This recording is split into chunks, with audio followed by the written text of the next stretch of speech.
তত্ত্বাবধানে যাবে, তত্ত্বাবধানকে আমরা টাকা ছাড়া, আমরা তত্ত্বাবধানকে ছাড়া হবে না, ছাড়া হবে না।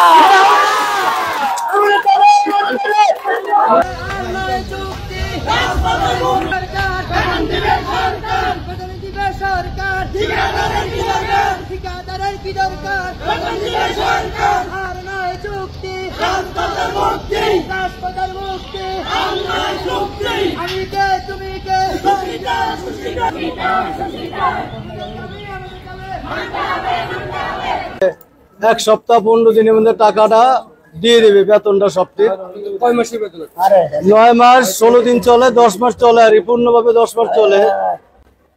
এখন পুরান লোক বাদ দিয়া নতুন মানুষের 24 জনের তারা কাগজপত্র কমপ্লিট করছে, এবং এগেন আরো একবার 18 মাসের বেতন পায় নাই, 17 মাস কত দিনের বেতন আর একবার দেওয়া হয় নাই, এগেন তারা ভাগযোগ করে খেয়ে ফেলছে। যেমনি পানিতে জ্বরে বন্যে আমি এতখানে কজ্জা করে কাজ করাইছি, 50 টাকার জন্য আমি বলছি এত করে 50 টাকা করে দিয়ে দেন, শুননি কি শিওর? এই 50 টাকা দেওয়ার জন্য তারা কত মুখ কালা করিয়া অবিশালা টাকা দিবে, আপনার শরীর আমার সমস্যা কে আর সমস্যা কে?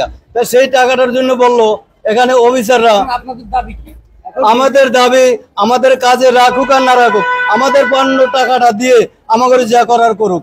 আমাদের দাবি আমাদের 10 মাসের বকেয়া টাকা পরিশোধ করার জন্য আমাদের আন্দোলন চলছে। আর আমাদের সুপারস্টার কালকে আপনার বিদায় অনুষ্ঠান, আমরা আমাদের 10 মাসের টাকা দেওয়ান ছাড়া আমরা যাইবেলা এরে দিতাম না। আমাদেরকে কি বলবে করে যাবো, আমাদের টাকা আমরা দাঁড়াই স্যারের সামনে কি কথা বলবো, কি বলে আমরা শুনবো। আমাদেরকে তো 10 মাস কাজ করাইছে হে।